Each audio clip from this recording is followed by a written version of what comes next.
Max Gorlin, Melbourne Football Club. You're listening to the Coaches Panel. This is Nat Fyfe from the Fremantle Footy Club. Trent Cotchin from the Richmond Footy Club. Scott Pendlebury from the Collingwood Football Club. You're listening to the Coaches Panel. Patrick Cooch from the Carlton Footy Club. It's Rory Sloane here from the Adelaide Crows. This is Tom Mitchell from the Hawthorn Footy Club, and you're listening to the Coaches Panel. Hey friends, you got MJ from the Coaches Panel. I hope you're well and enjoying your week so far. Oh, goodness gracious me.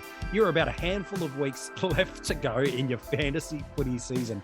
It is crazy. That means for rankings, man, if you haven't made your move just yet, it's time to really get cracking while league focuses. It now starts to get to your finals. Plenty to talk about on this episode. We'll walk you through it in a moment. Before we do, got to join in our special guest for today. It's not a guest. He's a regular part of the Coaches Panel. You might also hear him on the pod.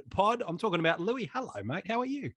Good, thanks, mate. Thanks for letting me back on the podcast. It's been about 6 weeks. I'm pretty keen to chat a little bit of fantasy, especially with things starting to heat up on the leaderboards through the formats too. It's true. So we'll treat you like Matt Crouch. We bring you back for a week, remind everyone how good you are, and then let you go back for another couple. Isn't that how it works? Yeah. I might have to defect at the end of the year, mate. That's all right. We'll find room for you, mate, in the salary cap. It won't be a problem at all. So on this episode, there's a fair bit I want to get through. We want to, of course, answer our Patreon questions. If you want to join the Patreon supporter group, it's one of the practical ways you can show your support of what you've got in the preseason and throughout the season proper from the Coaches Panel. All the links for our Patreon supporter group are at coachespanel.tv. Want to talk about limited trade stuff, want to help people navigate some captaincy dilemmas. Over the past 2 weeks, especially, Louis, it's been a minefield for people that have gone near. But really, I want to spend the big chunk of the start of our conversation on this episode kind of identifying where coaches probably feel like they're in 3 different camps at the moment. One camp is their season is over, either because of rankings or league focus, and they just go, okay, in the 5 or 6 weeks that are left to go in my season, how should I spend this time for future benefit? For others, your focus is purely on rankings and you're in it to either get a personal best, top 100 and claim yourself a hat in AFL fantasy, top 10 and get yourself some prize money in a dream team or super coach, let alone win it all. Or then the third category, your focus is leagues.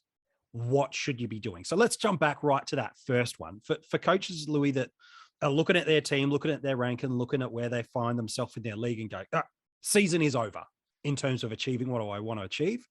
How should they approach these next couple of weeks? Well, obviously it's super disappointing if your season is over through ranking or via the leagues. But at the same time, these coaches are also the coaches that are probably going to have the most fun on the run home here. So the good thing about your season being over is that there will be a season, I presume, next year. And what you can do is start to take some risks. You can start to do some certain things that maybe you wouldn't have previously done while your season was alive. And you can start almost just practicing for the year that's going to come next year. So maybe you're notoriously a very safe coach. You like to trade in the popular player. You like to play the break evens, all that. Well, that hasn't worked for you this year. Why don't you try something new in the last 6 weeks? Maybe you can peg back a few ranks and maybe you can find some sort of advantage that you can use next year. So it's a good little time to reflect, take some risks, and just have a bit of fun with the game, because I think it's forgotten by a lot of coaches that at the end of the day, this is a fantasy football game. It's not to be taken too seriously. So, I can be a little bit jealous of these coaches at the end of the day, really, because they get to play the game the way that they want to play it. So, like I said, disappointing, but it's also an opportunity to improve your skills and to get better for next year. And maybe even identify a player who gets on a run in the last 5 games and you're able to start them next year because you were all over it in, what are we in now? July. So 6 months. We're away from starting all over again, aren't we? So, some of us have already started, mate. Okay, so we're just talking about the category you've just found yourself in at the moment is maybe where it is. I think that's some good advice though, man, that not only just the enjoyment, but that idea of going into different spaces and tapping into different ways of how you normally don't coach or trade or build your side. So if you might notoriously be quite risk averse, all of a sudden you're now going to go really different strategies with how you play your captaincy and vice captaincy, who you're trading into or not trading into, and playing the game over the next 6 weeks and going, okay, over the next 6 weeks, I would normally play it really safe. And for example, I'd captain McRae into Neil every week in Supercoach or the inverse of that. Or I'd go Laird into Oliver or whatever it is. As all of a sudden you're now going, you know what? I'm going to put the captaincy, vice captaincy onto a Sam Doherty, who again, you're just like, I'm trying something different. I think that's the key I'd be encouraging people is try some new things that normally you wouldn't do. And who knows, you just might find you've learnt how to unlock parts of the game. It's harder in Dream Team and Supercoach, especially if you're trade poor, which a lot of coaches are now outside of league focuses. So in AFL Fantasy, where you've got the 2 a week, use it or lose it, that's where you can go, I'd normally trade into Jack Steele this week, but you know what? Really like Noah Anderson. So I'm just going to go grab him. One of the value premiums that people are going after at the moment is a Mitch Duncan, which I totally disagree with. But if you want the narrative on that, that's fine. I'll go and get a Sam Berry, for example, or a Zach Butters, because he's burnt everyone else and I'm going to go against it. I think that's some really good advice. Anything else in and around that space for coaches that you go, your year's done, you should try this? No, I think you nailed it, mate. And you mentioned Zach Butters. He's one of my favourite players. You as a coach might go, well, I go for Geelong. I love Patrick Dangerfield. Jump on. He's in some decent form. I'm going to bring him in. I'm going to enjoy my fantasy football separately, if that makes sense. So you got your fantasy, but you're also watching your favourite player, and you've got a little bit of something in the game, I suppose. So no, I think you've nailed it there, MJ. All right. So for coaches then let's talk leagues focus. So their ranking, don't care. It's all about the matchups over these next 5 or 6 weeks against their workmates, their friends, whoever. To help them be successful, what's a couple of nuggets of gold you can drop their way to help them make sure they walk away with a premiership?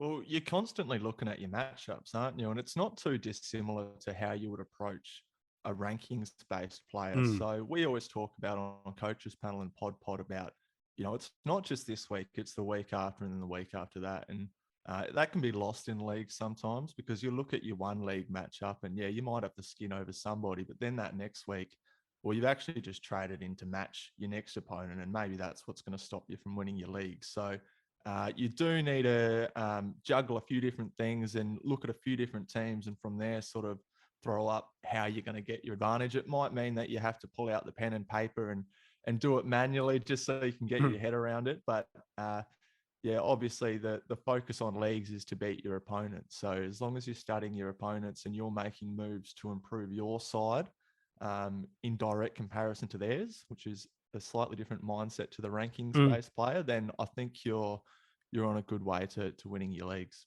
Yeah, some good advice. For me, I'd add a couple of things, on top of that would certainly be about trades always have a value. But in leagues, having options over those final 2 to 3 weeks is really, really critical. And so where you can get that information out of those that you're competing against, where their team situates with the amount of trades left, that informs a lot about whether or not you might have to get super aggressive. What bracket of finals are you going to find yourself in? And then on the basis of that, identifying who are the danger matchups that I'm going to come up against.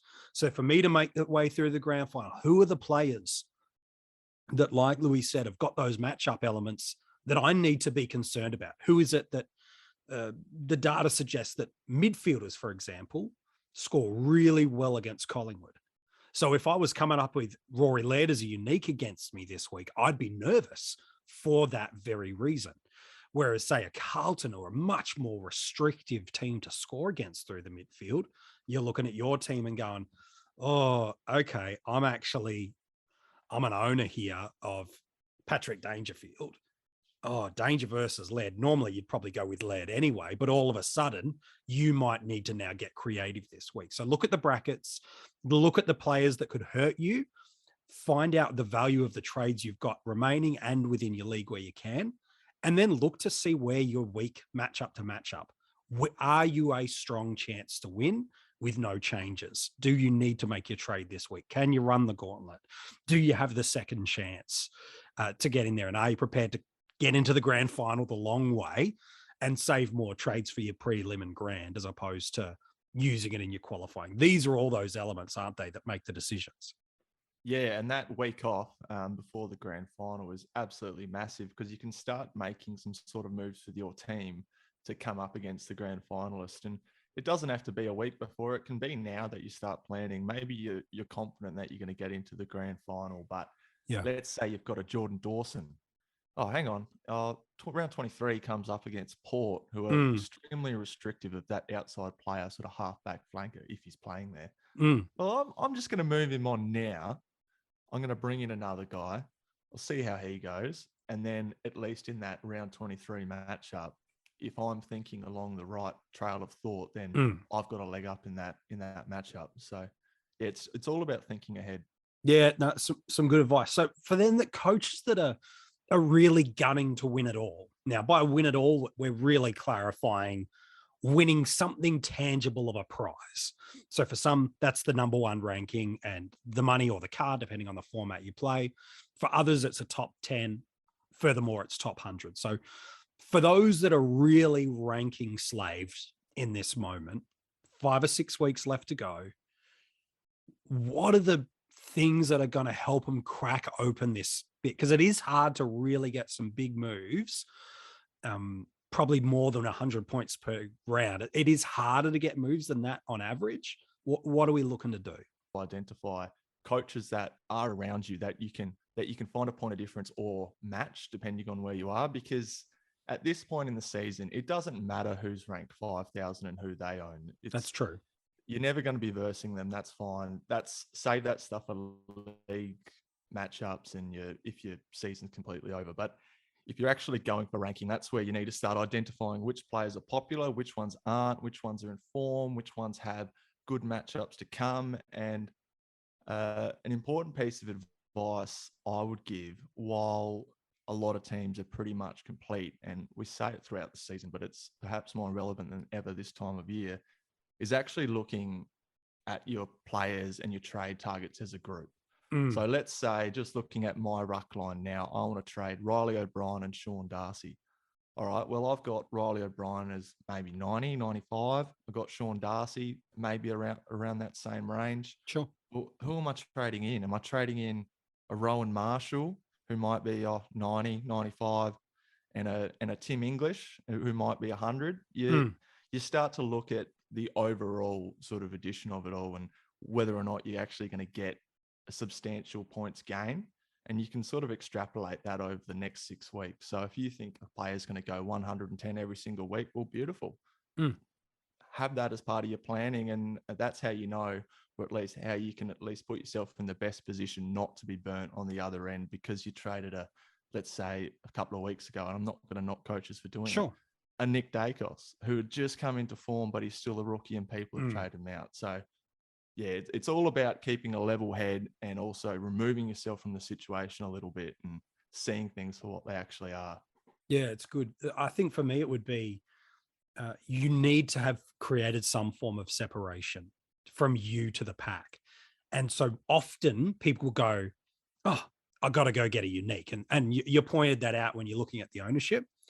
But sometimes creating separation is intentionally going against the popular guy that everybody's jumped on along the way. And that's so often the case now, MJ, because there is so much content out there. Like 5-6 years ago, coaches just didn't have all these podcasts. They didn't have all these Twitter accounts to follow. They didn't have all these resources to look at. The AFL website probably wasn't promoting the game as much.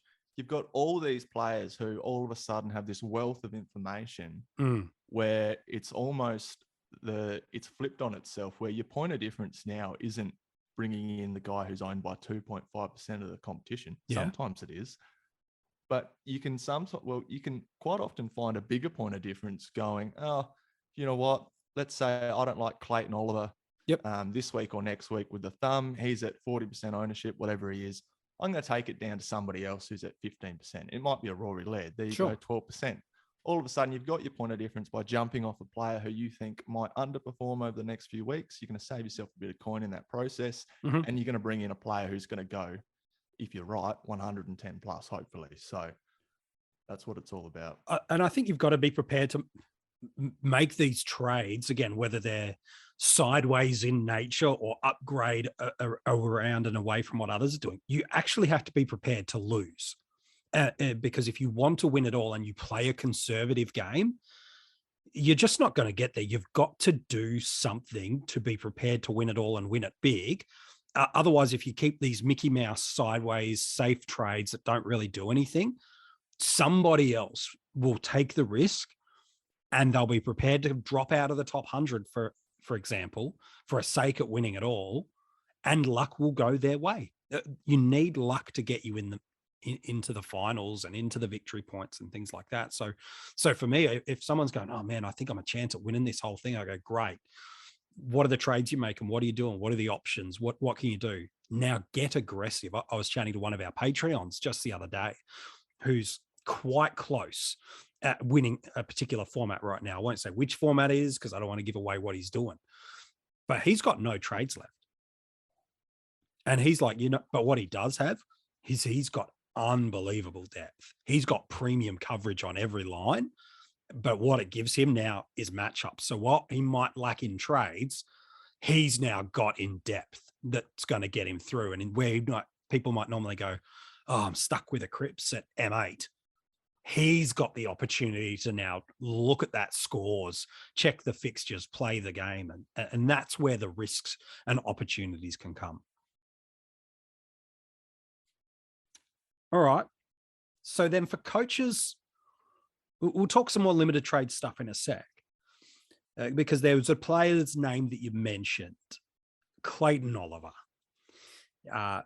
Depending on which media website you go to, including sometimes a difference between the Melbourne website and the AFL official injury list, let alone what the club have said, he's anywhere from guaranteed to miss, unlikely to play, right through to, look, we'll give him every chance and we'll probably name him, which is so unhelpful when you've got that variety of information. Now, again, depending on the time you're listening to this, you may already have some clarity about some of that.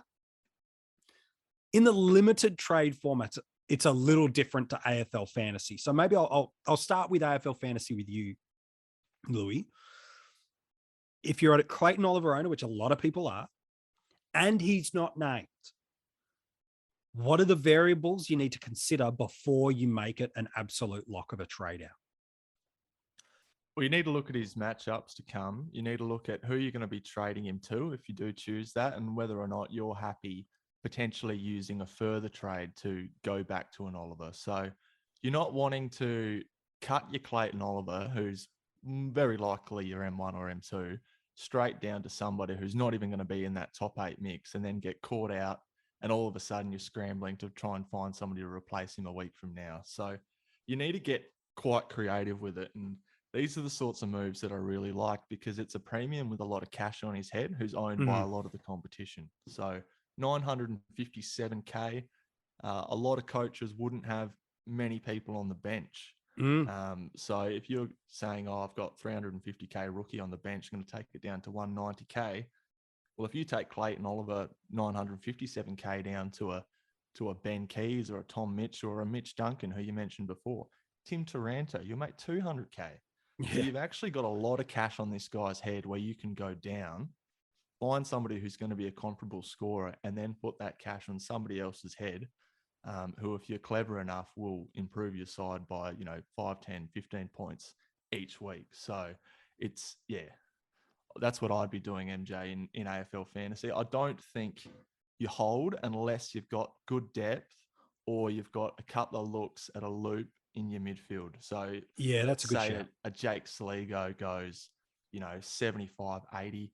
Yeah, that's probably enough. That's probably a bad Clayton Oliver game. And in which case, you'd keep him for that extra week. Especially if it means the trade that you would make in the sideways maneuver all of a sudden frees up now you can get Darcy Cameron up to a Tim English, or you can fix up that last rookie on your field up to a legitimate gun. And now in totality, your team's stronger.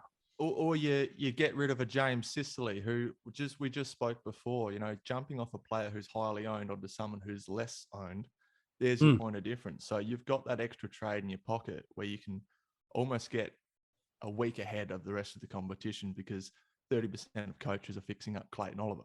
Yeah, I actually really, just on Sicily, in AFL Fantasy and Dream Team, not so much in Supercoach where he's just weaponizing still all the time. I actually really like trading out of a James Sicily if you can afford it. And the reason being, yeah, he came off a ton last week against the Crows, but to be fair, any intercepting player can score a ton against the Crows with how they deliver the ball inside forward 50. But for me, I go, man, they got Doggies, Richmond, Gold Coast, Saints, North, and West Coast, but he still hasn't gone over 120 all year in AFL Fantasy and Dream Team. So that's not hurting you by going against him. So I like that. And I love the suggestion you gave there too about plan the fixture matchups and can you get a look before you do it. Some guys that might be in consideration if you're trying to free up some cash in AFL Fantasy, just pure mids rather than looking at other lines. Jack Steele's 884K in AFL Fantasy. Keys, who you've already alluded to, is 816K. Cam Guthrie, he's not going to make you a heap of cash, only about 60 odd K. But if you go and dive into some of his numbers, pretty much since, about round 6, he's nearing close to a 115 plus average. So he's more than flying. I wouldn't trade into Luke Davies Uniac unless you're having fun. And the reason being is new coach. Just don't know what's coming in there. I love Noah Anderson. I think he could be a really fun flyer. We might touch on that as well, I think, in the podcast. Yeah. Melbourne and the ramifications of that coaching change. All right, we'll get to that in just a sec then. Mills, Shaw. And there is an interesting one. I don't know if I'd go it blind to jump into him. And the reason I wouldn't jump blind into the guy I'm obviously very much hooking towards is he's got a break even of 141. But a Bailey Smith with pretty much a one-game exception priced at 872. He's only had one game, and that was the game before he's been off with a 4-week suspension for a variety of different reasons. Beyond that Geelong game where he did get suspended, where he was clearly struggling in his head, his lowest score in AFL Fantasy and Dream Team was 92. And he's got ceilings of 154, 131, 147. St Kilda this week, Melbourne the week after, Geelong, Fremantle, GWS, and then a very interesting match up in the grand final, Hawthorn. That I really like, but I don't know if I could do it, given I'll probably jag him 50K cheaper in a fortnight. Yeah, well, I think the coaches that do very well will nail the timing of Bailey Smith on this stretch home. I wouldn't jump in straight away either.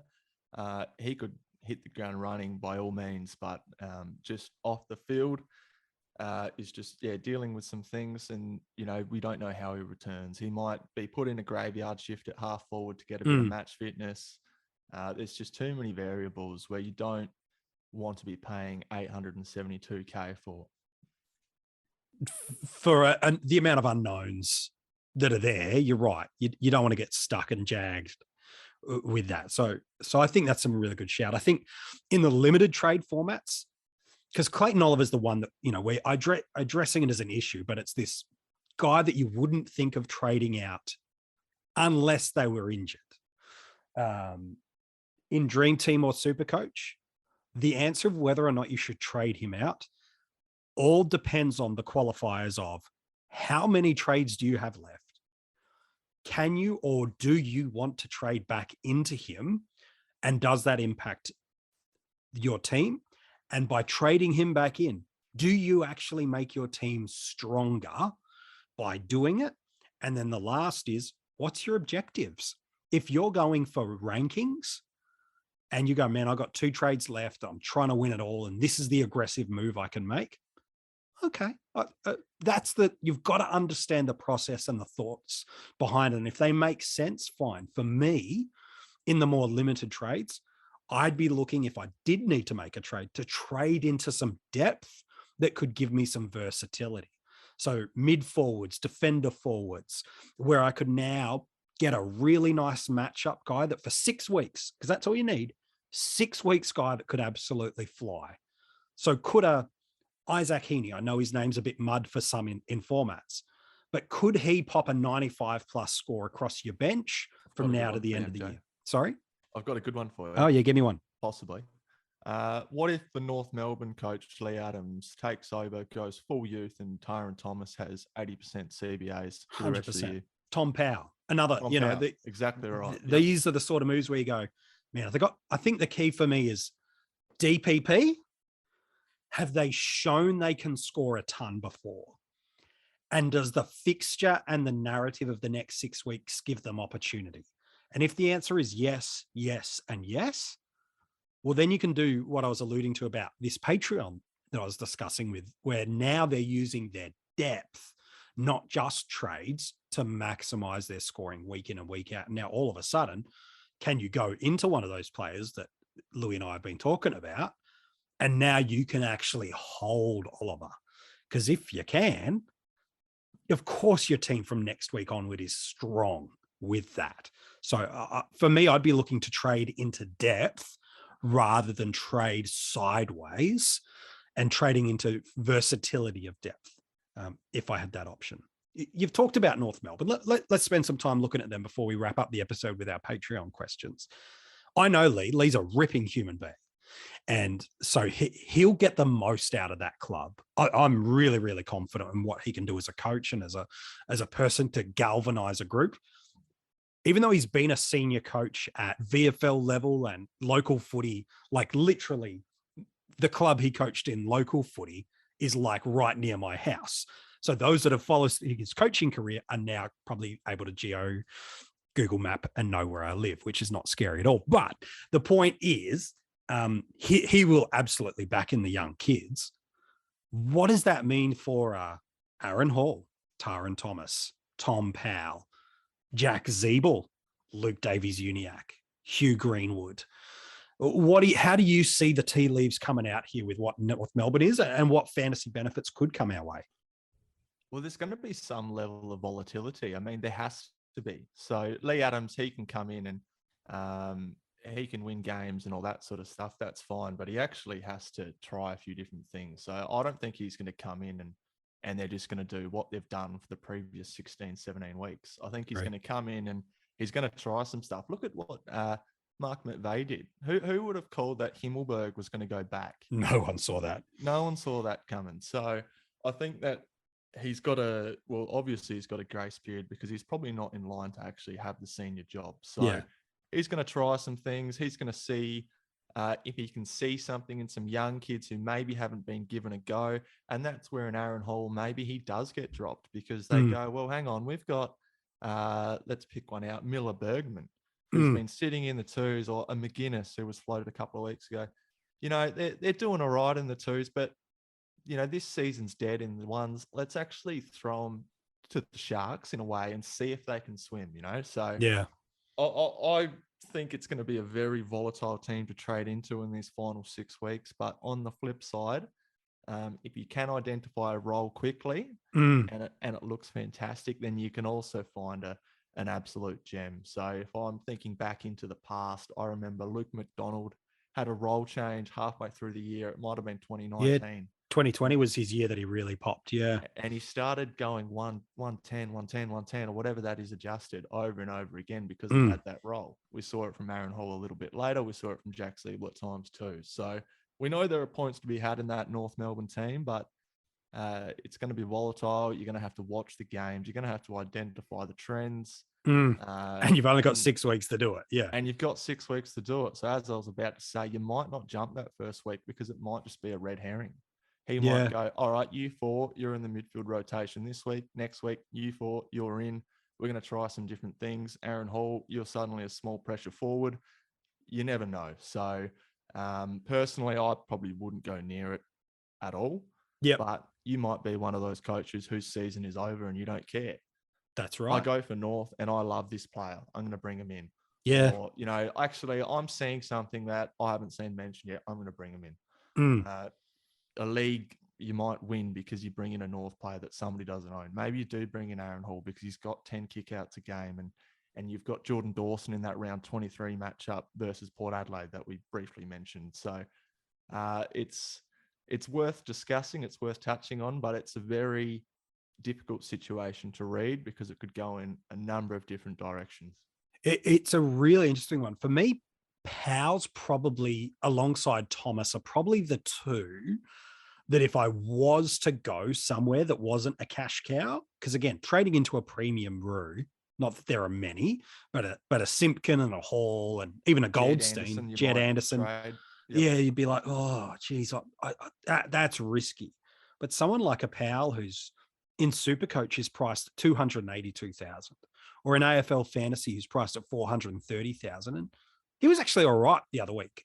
He got an 83 last week in AFL Fantasy and Dream Team, and it was a 70. I know we're not talking about great scores, but if we're talking about trading into depth with DPP, with potential upside, he could be our guy. Remember, just 12 months ago, he was being looked as, for keeper league coaches, the best prospect for fantasy that came out of that 2020 draft crew. So for me, I think he had a handful of tons too, Louis, last year across the formats. Certainly that first 10 weeks, he flew out the gates and was one of the best performing rookies. So for me, I go, okay, if there's a smell of something this week against Richmond, and I like taking a risk, and maybe I can loop some movements through there, he's probably the one for me that I'd be the most, and I use this word loosely, confident in actually being able to deliver something for us. All right, well, let's look at some of our Patreon questions before we wrap up this episode. Like I said at the top, if you've loved what you've got from us so far this season, during the preseason or years past, for as little as a couple of bucks a month, you can join our Patreon supporter group. There's articles, there's hidden groups, there's additional podcasts. Oh, and by the way, speaking of additional podcasts, not normally, every week I do a review podcast of the week of footy that has been, that is only available for our top tier of Patreons, our premium tier of Patreons. However, we're teaming up with Spotify that for just a couple of bucks a month, so that you don't have to join the top tier of the premium Patreon. You get all the other benefits in it, but for just a couple of bucks a month, for Spotify users only that do the podcast, for a couple of bucks a month, you can get those podcasts, as well as in the off season, both myself and Kane are doing our keeper league ranks, the top 50 keeper league prospects, putting them into tiers, helping you with that. Those people that subscribe to that as well at Spotify will be able to do that. So another hidden bonus of supporting the coaches panel is all coming in the off season. All right. Brendan's got a question for you, Louis. You've kind of touched on this, so I'm keen on your take. At what point should you start moving on premiums who have tough fixtures to end the year? For example, he highlights Lockie Neal as someone who's got a really interesting last 3 games for the year. Now, while you're pondering that, let me tell you the 3 opponents he's got, and then you can tell me whether or not Neal or others. He's alluding to Carlton, St Kilda, and Melbourne specifically for Neal. So that's the specifics, but more generally, what's your take on trading out difficult fixture premiums? Yeah, it's tricky because, and Kyle likes to say this on Pod all the time, fantasy is not linear. So no, if I remove myself from the situation and look at Lockie Neal and the Brisbane Lions in their last 3 weeks, well, they're going to want to win those games. They're going to want momentum running into finals, and Lockie Neal's just about their best player. I think I could see the opposite as well. I could see Lockie Neal going on a tear, putting the Lions on his shoulders and saying, "Come with me, boys. Let's stroll into finals and see if we can win a premiership." So it is very hard to identify, Brendan. It does come down to a bit of gut feel. It comes down to watching footy, the eye test. Lots of different variable factors, and that's why trading at this time of year is so difficult. To answer your specific question, I think it's just an example. Yeah. I generally like to see the first tough matchup if it's a 3-week span, and then sort of assess from there. But watch the footy and trust your eyes, and you'll be able to tell if the player's maybe a little bit gassed this time of season, or if maybe he's not doing those little extra bits that take you up from being a 100 guy to 115 guy, because that is matchup dependent, and it's also sort of fitness and sort of the position of the team dependent too as well. So there's certain teams will love to chip it around this time of year and take a bit of kilometres out of the legs, while other teams they'll go hell for leather and see if they can bring momentum into finals or bring it into 2023. It is an interesting one, isn't it? Because they got two teams of their final three that they play against. The other's St Kilda, but the two are Carlton and Melbourne that are arguably they're competing with for a top 4 spot. So especially that final round of the year where they take on the Ds, that for me is a really intriguing matchup where, to use your term, they're going hell for leather to secure a top 4 spot. Or some of the other elements over the previous 5 weeks have helped them to go, all right, we've got top 4 locked up, but we won't get a home final. Or, okay, we're out of top 4. We'll do that. So those are the other variables that kind of come into the mix for you too. And sometimes a tough matchup's actually good because the other team goes, well, I don't care about you. We rate our midfield here. We're going to go head to head. And that's very Melbourne, isn't it? They do that. It is very Melbourne. And I could see a Lockie Neal v Clayton Oliver round 23. Yeah. Steal the week or two before it. Yeah. And they could both go 130 plus. We saw it, and really reaching back now, but we saw it back in 2015 with Danger v Fife when they were just the absolute prime, went head to head. And I think they both went over 140 that week. So, I probably haven't helped you, Brendan. I've probably confused you a little bit more, but trust me, mate, everybody's with you. Yeah, no, fair enough too. All right, Craig has a question. He says, are there any players you're watching closely over these final few rounds with an eye on 2023? We'll do some stuff. I know, Louis, we've got some plans to do some off-season ideas that we'll kind of talk through as a kind of a precursor to the 50 most relevant. So we won't give too many names away, but are there a couple of guys that you're like, okay, you're just going to get a little bit of, beside the notes, I'm keeping an eye on you. Yeah, I mean, I could probably go on for the next 10 minutes with some blokes that I'm watching, but I'll give you a few obvious ones. Sure. So Will Phillips has been ruled out for the year. Yeah. Obviously a previous number 3 pick under a new coach next year. I think he might be a bit of a smash play because he's going to be just about, he'll be rookie priced, maybe a little bit above it. So from the same team, Ataran Thomas, maybe worth a play. A Rowan Marshall, if Paddy Ryder retires, will definitely be a play. Yeah. Adam Chera, Elliot Yeo, they've both had down years. You'd expect them to bounce back.